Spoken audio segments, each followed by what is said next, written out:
Hello, and welcome to another episode from Ritual Woodcraft. Today, we're going to make a live edge slab bench.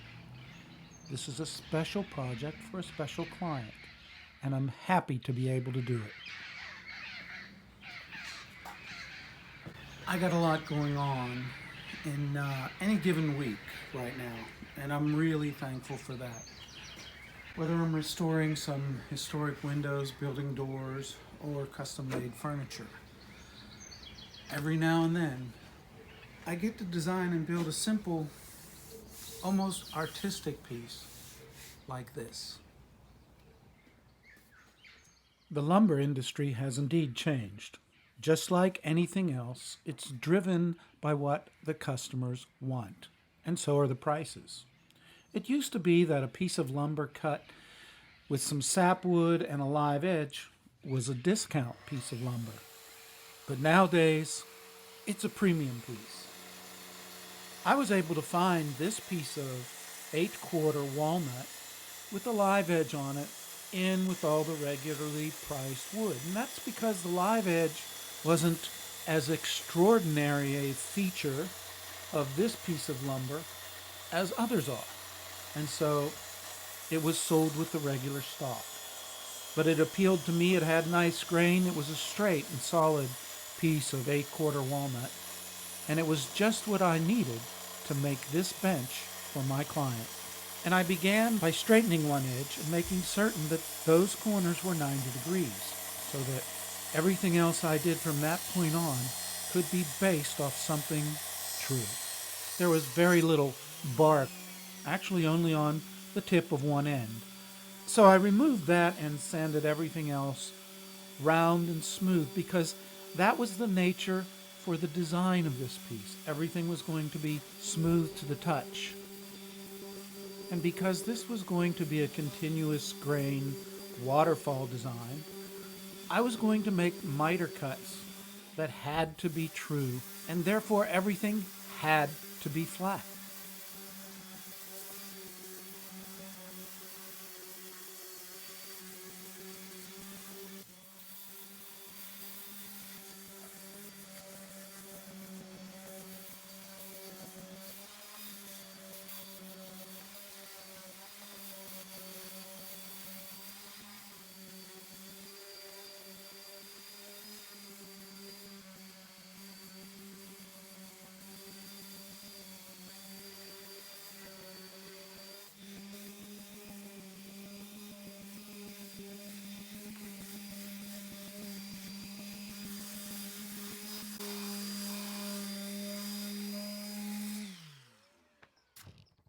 And my initial cut for these legs was going to be at 16 inches. The customer had asked for 14 inches tall, but I always give myself a little flexibility on a dimension that is unusual because who knows? It's subject to change, so there aren't any second chances. The only loss in this continuous grain was going to be the kerf or the width, the blade that I would use to cut the angle. Because it's no easy task. My table saw is a little bit limited. It's 110 volt. It doesn't have 3 horsepower or better. So cutting through 8/4 walnut strains it a little bit. And I don't want burned edges and I don't want uneven edges. So I make the initial cut as close as possible and then just shave it until I get the perfect angle that I'm looking for. This way, I remove as little material as possible, which is very important where this waterfall grain will continue from the top and over the edge for this stool. I utilized every trick in my arsenal to try to keep this piece of wood stable and flush against my blade at the precise angle I needed. And because my table saw only tilts in one direction, I had to cut on the uneven edge. And to accomplish stability here, I used wedges and hot glue and held a square against my piece running it right along the edge of the table slot so that I could monitor the progress. But there we have it, a perfect fit and a beautiful corner. I'm very happy with these results. For the joinery on this miter edge, I'm going to use floating mortise and tenons. I'll cut these with the Festool domino cutter, but I could have used splines, or I could even use a router bit to mill these edges at 45 degrees with a locking cut. But for this project, I specifically wanted to try the floating mortise and tenon for the strength and integrity of the joint over the long haul. So I used my domino cutter on the precise setting because I didn't want any play or flexibility in this joint. Therefore, my measurements and the execution of the mortise on those measurements had to be exact. Fortunately, the Festool is a very well-machined and precise instrument. It allows you to make the cuts with the precision you need. So I marked everything up very carefully and double and triple checked before I ever pushed the bit into the wood. And it has to be precise. Okay. As an added precaution, I'm going to use the Titebond dark glue. That way, any glue that might show in any part of the joint will be dark, the color of the finished walnut. Now 4 of these large tenons will give me a very secure and stable joint.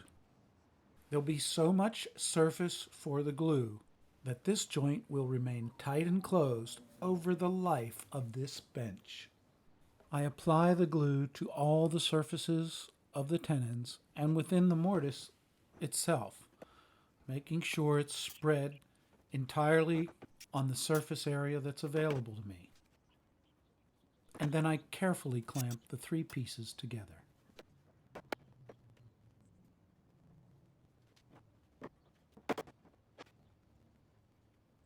Once I get everything clamped and the edges tightly closed, I'll let this sit overnight to make certain that this glue is dry in all the inside areas that will be crucial to these joints.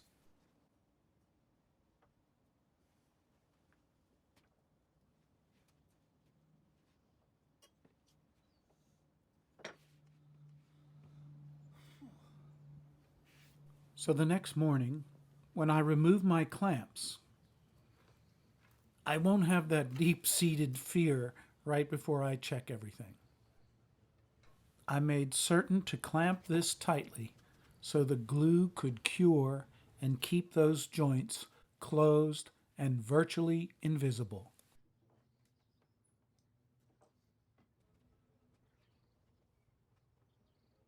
And then, with a 180 grit disc on my random orbital sander, I will soon get to see if the precision I was looking for in these joints is what we got.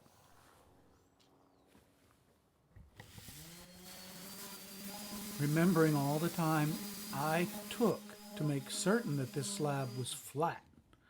I want to be extra careful not to take it out of true now, so I sand very carefully, keeping my sander moving so that the disc can register on the flat surface without creating any depressions.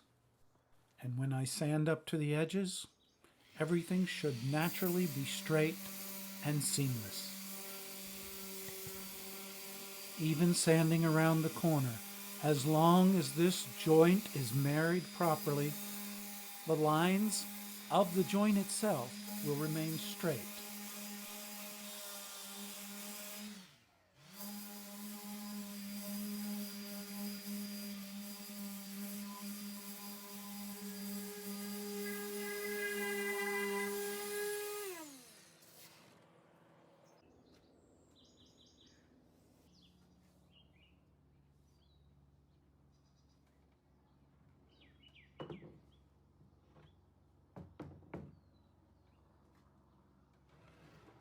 And keeping these 90-degree edges flat is just as important. So I sand these very carefully. Here is where you'll actually see the grain along the side make that 90-degree turn. With the chisel, I will remove the bulk of the squeeze out from this inside corner. This is the easiest way to get rid of the glue excess without damaging the wood, and it's going to maintain and preserve the crisp line of that joint. I don't want to mar any surface of the wood, so I've laid a yoga mat on the ground and I've made certain it's cleaned and free of debris. And this is where I'll set the bench so that I can continue refining the surface. After checking for the last time with my client, the finished height of this stool is to be 14 inches. So I'll need to cut 2 inches off the bottom of each leg. And we don't want to mess anything up at this point. So these measurements are made precisely, and I'll use a track saw to cut them straight and square. Even for a shortcut like this one, I don't want anything to move once it's all been set. So I'm clamping this track securely to the piece of wood that I'm cutting. That way no vibration or pressure can cause that track to move and my cut to be out of square.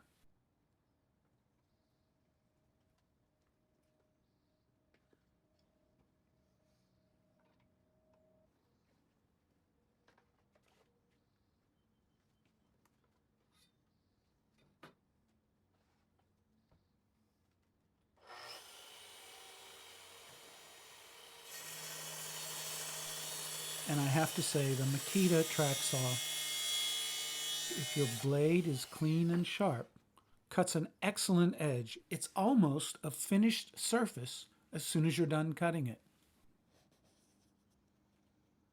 One down, one to go.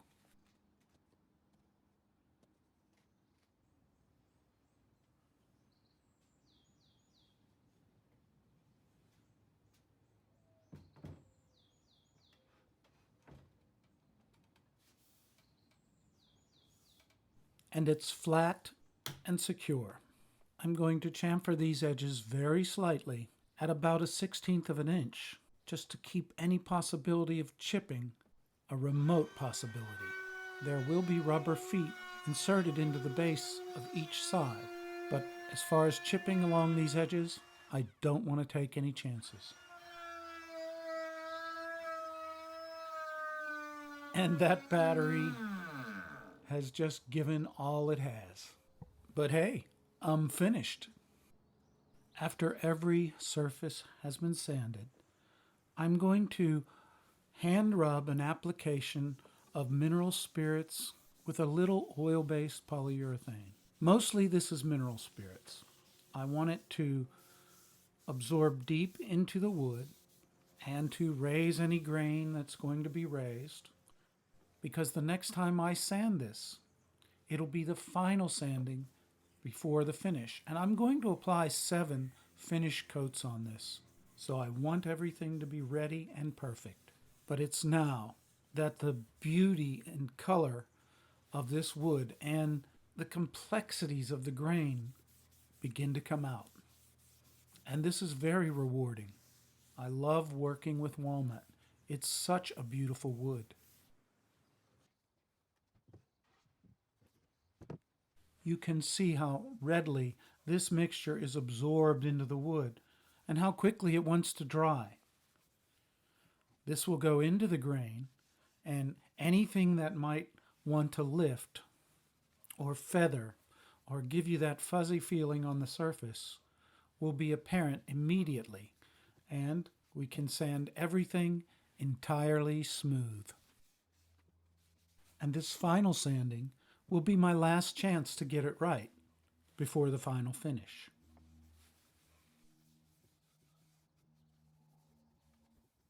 And here we go. That initial coat of mainly mineral spirits with a little polyurethane is almost entirely gone from the surface areas, as everything has been sanded to 220. And now I'm beginning the hand rub coats of a 50-50 mixture of mineral spirits and polyurethane with a touch of beeswax. I'm going to build up 7 coats. I'm going to sand lightly between the 3rd and 4th coat and between the 6th and 7th coat. And what I'm looking for is a very smooth satin finish. And I want to give that absolutely smooth finish just the slightest texture after it's good and cured and hardened. Because this bench is going to go alongside a jacuzzi tub. My client finds it hard to get in and out of the tub, and she wants this to stand on as she climbs in and climbs out. Therefore, it needs just the slightest tactile feel and texture for the foot so that it's not a hazard. So over the course of almost 2 weeks, I'll continue to add layer upon layer of finish until I get this exactly where I want it. It doesn't take a lot of my time to do the applications, but it takes a lot of time to complete the process when you consider the time necessary for each layer to cure. But just look at the result and the beauty and depth of this satin finish. It's hard, it's smooth, and it allows all the natural beauty of this walnut to be appreciated by the eye and by the touch and feel. The sheen is soft and satiny, and it has a wonderful tactile feel. Just what I was looking for. I cut a Scotch pad in a circle that would attach directly to the hook and loop of my random orbital sander and gave the whole surface on the outside just the slightest texture.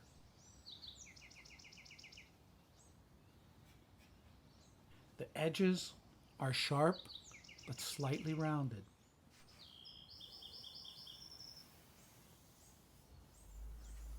The waterfall quality of the grain flowing around these cuts looks almost as good on the inside as it does on the outside. The grain follows beautifully. You can see on the edge, the grain is one continuous line at the outside tip, but on the inside tip, where we removed all that wood that I just showed you, there is some separation in the grain. But this is unavoidable in a miter cut. And you can see the rubber feet that I've installed into the legs of this stool. These are 1/2 inch thick rubber that I've installed into the legs by routing out the perfect recess to receive them. And they get a screw right down the middle to make certain that everything will be held securely. And there it is. These will help this bench remain firm and steady even on a slick or wet bathroom floor. This is just what the project calls for.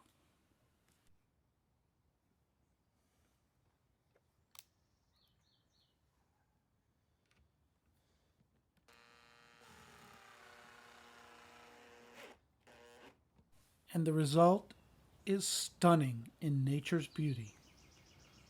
And I love it. And I'm sure my client will love it too. I hope you've enjoyed this. If you have, consider subscribing and ringing the bell. That way you'll know when I post a new video. I appreciate your support, and I hope to see you next time when I bring you the next episode from Ritual Woodcraft. Thank you.